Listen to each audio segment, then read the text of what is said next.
उत्तर प्रदेश के एक छोटे से गांव रामपुर में सड़क किनारे एक पुराना सा ढाबा था, रामलाल ढाबा। इसके मालिक रामलाल एक मेहनती और ईमानदार इंसान थे, जो पिछले 20 सालों से दिन रात मेहनत करके अपने ढाबे को चला रहे थे।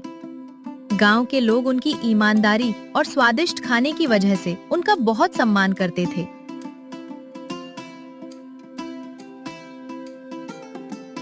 आज फिर देर हो गई। सूरज निकल आया और चूल्हा भी नहीं जला। जल्दी करनी होगी, वरना ट्रक वाले निकल जाएंगे बिना खाए। ढाबे का धंधा मुश्किल से चलता था।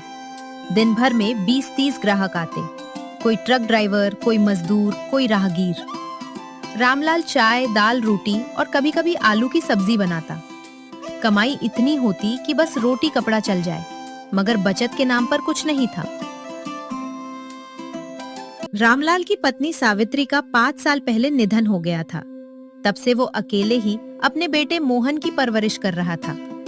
मोहन गांव के स्कूल में पढ़ता था और डॉक्टर बनना चाहता था।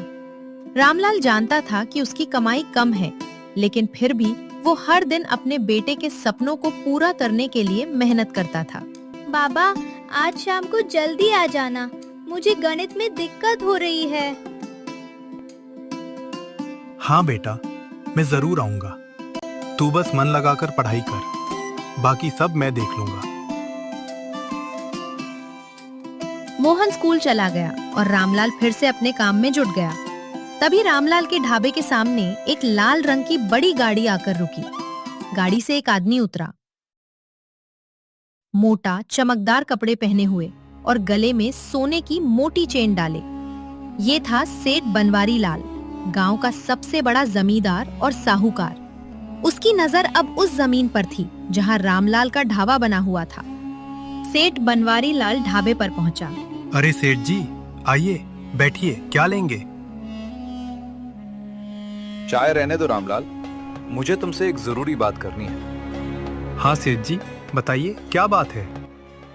रामलाल, मैं सीधी बात करता हूँ। तुम अपनी सड़क किनारे वाली जमीन मुझे बेच दो, बदले में अच्छे पैसे दूंगा।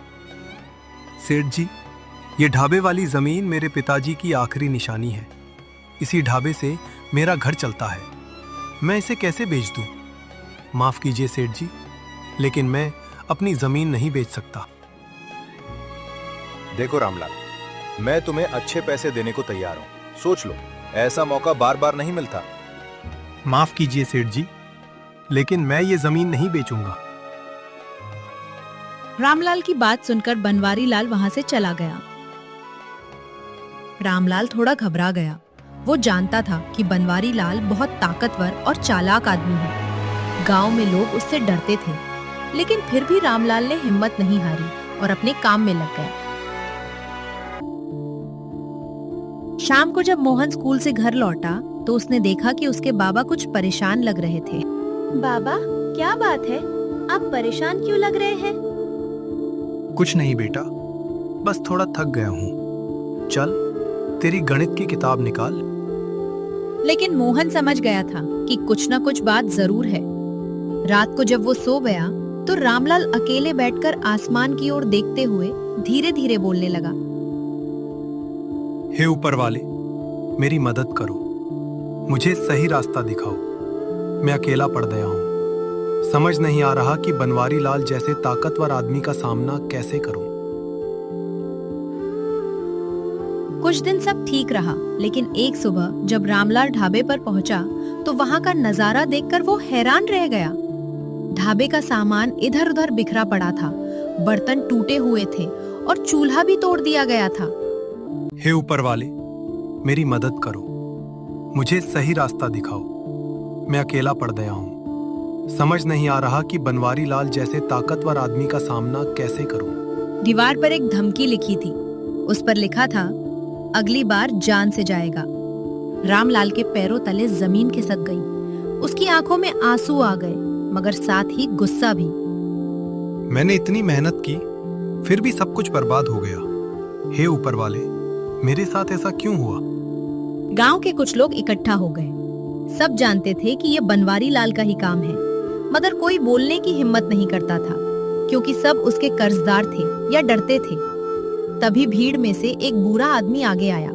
मास्टर जी, गांव के पुराने स्कूल टीचर, जो अब रिटायर हो चुके थे। रामलाल, हिम्मत मत हारो, तुम अकेले नहीं हो, हम सब तुम्हारे साथ हैं। बस तुम्हें सच के लिए आवाज उठानी होगी। मास्टर जी, बनवारी लाल के खिलाफ कौन बोलेगा? गांव के सभी लोग उससे डरते हैं। अगर हम चुप रहेंगे तो डर कभी खत्म नहीं होगा। तुम थाने जाकर शिकायत करो, मैं तुम्हारे साथ चलूंगा। मास्टर जी की बात सुनकर रामलाल को थोड़ा हौसला मिला। उसने सोचा, अगर मैं आज चुप रहा तो कल मेरे बेटे का भविष्य भी खतरे में पड़ जाएगा। ये सोचकर उसने मास्टर जी के साथ थाने जाने का फैसला कर लिया।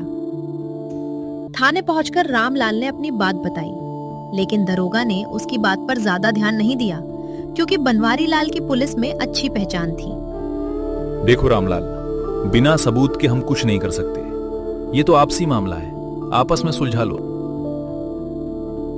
दरोगा साहब, ये गरीब आदमी की दुकान तोड़ी गई है, धमकी दी गई है, ये अपराध है और आपका फर्ज है इसकी जांच करना। दरोगा कुछ देर चुप रहा, फिर अनमने ढंग से एक एफआईआर दर्ज की, मगर उसकी आंखों में साफ झलक रहा था कि वो इस मामले को आगे बढ़ाने वाला नहीं। रामलाल का दिल भारी हो गया, मगर मास्टर जी ने उसका हौसला बनाए रखा।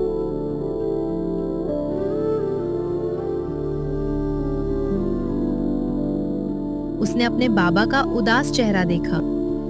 बाबा, अब हमारा ढाबा कैसे चलेगा? सब कुछ तो टूट गया है।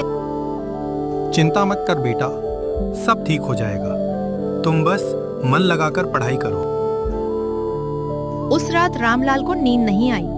वो सोचता रहा कि इस मुश्किल का सामना कैसे करेगा।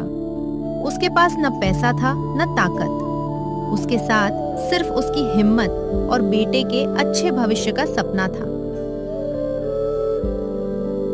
अगली सुबह रामलाल ने टूटी फूटी दुकान को फिर से समेटना शुरू किया। गांव के कुछ लोग जो रामलाल की ईमानदारी और मेहनत से वाकिफ थे, चुपके चुपके मदद करने आ गए। कोई बांस ले आया, कोई पुराना टीन, कोई बर्तन।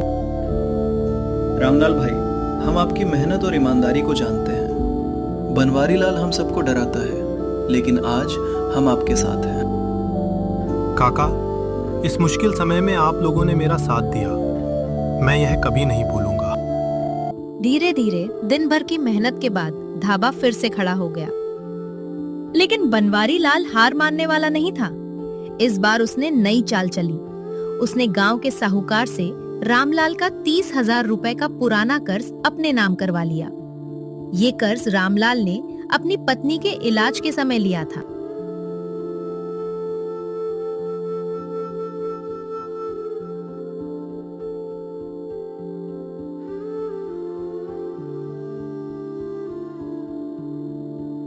रामलाल, मैंने गांव के साहूकार से तुम्हारा कर्ज अपने नाम करवा लिया है। अब तुम्हारा कर्ज मेरे पास है। 7 दिन के अंदर पूरे पैसे लौटा दो, नहीं तो ये जमीन कानूनी तरीके से मेरे नाम हो जाएगी। सेठ जी, मैं गरीब आदमी हूँ। इतने पैसे 7 दिन में जुटा पाना मेरे बस की बात नहीं है। कृपया मुझ पर दया कीजिए। मुझे थोड़ा और समय दे दीजिए, मैं आपका 1-1 रुपया वापस कर दूंगा। रहम वहम मुझे नहीं आता रामलाल, मैंने 7 दिन का समय दिया है, बस याद रखना। रामलाल बहुत परेशान हो गया। उसे समझ नहीं आ रहा था कि अब क्या करे। वो सोचने लगा, इतने पैसे मैं कहां से लाऊं? उसी रात मास्टर जी फिर से रामलाल के घर आए। रामलाल, मुझे सब पता चल गया, चिंता मत करो। मैंने गांव वालों से बात कर ली है, हम सब मिलकर तुम्हारी मदद करेंगे। मास्टर जी, मैं किसी पर बोझ नहीं बनना चाहता। ये बोझ नहीं है रामलाल, तूने हमेशा गांव का साथ दिया है, अब हमारी बारी है। धीरे धीरे गांव के लोग रामलाल के पास आने लगे। हर कोई अपनी हैसियत के अनुसार उसकी मदद करने लगा। किसी ने पैसे दिए, किसी ने अनाज दिया। ये देखकर रामलाल की आंखों में आंसू आ गए। आपका ये एहसान मैं कभी नहीं भूलूंगा। मगर इतने से भी पूरे 30,000 जमा नहीं हो पाए। छठे दिन की शाम तक सिर्फ 20,000 रुपए इकट्ठे हुए थे। रामलाल का दिल फिर से डूबने लगा। उसी रात मोहन ने एक फैसला लिया जिसने सबको चौंका दिया। बाबा, ये लीजिए, मैंने अपनी ईद और दिवाली की पॉकेट मनी जमा की थी डॉक्टर बनने के बाद स्टेथोस्कोप खरीदने के लिए। मगर अभी ये आपके काम आ जाए? नहीं बेटा, ये तेरा सपना है, मैं इसे नहीं लूंगा। बाबा, अगर ढाबा ही नहीं रहेगा तो मेरा सपना भी पूरा कैसे होगा? पहले हमारा घर बचेगा, तभी तो मेरे सपने पूरे होंगे। रामलाल के पास शब्द नहीं थे। उसने अपने 12 साल के बेटे की समझदारी और त्याग को देखा और उसका दिल गर्व और दुख दोनों से भर गया। गुल्लक तोड़ने पर उसमें से 2,300 रुपए निकले। अब भी कुछ कमी थी, मगर 7वें दिन सुबह मास्टर जी एक खुशखबरी लेकर आए। शहर से तेरे साले का फोन आया था स्कूल के नंबर पर। उसने बाकी पैसे भेज दिए हैं। सुनते ही दौड़ा आया। सच में मास्टर जी? ऊपर वाले का बहुत बहुत शुक्र है। पूरे पैसे जमा हो गए। 7वें दिन शाम को रामलाल पूरे 30,000 रुपए लेकर बनवारी लाल के सामने खड़ा था। बनवारी लाल को यकीन नहीं हो रहा था कि ये गरीब आदमी सच में पैसे जुटा लाएगा। ये पैसे कहां से लाया तू? सेठ जी, जब पूरा गांव साथ खड़ा हो तो पैसे की कमी नहीं रहती। ये लीजिए आपके पूरे पैसे, और अब मेरा कर्ज चुक गया। बनवारी लाल का चेहरा गुस्से से तमतमा गया, मगर उसके पास कोई जवाब नहीं था। उसने कागजात फेंके और बिना कुछ कहे चला गया। मगर ये कहानी यही खत्म नहीं हुई। गांव वालों ने मिलकर बनवारी लाल की गुंडागर्दी की शिकायत जिले के बड़े अधिकारियों तक पहुंचाई और मास्टर जी की मदद से सबूत भी इकट्ठा किए। कुछ हफ्तों बाद बनवारी लाल पर जमीन हड़पने और धमकाने के मामले में पुलिस ने उसे गिरफ्तार कर जेल में डाल दिया।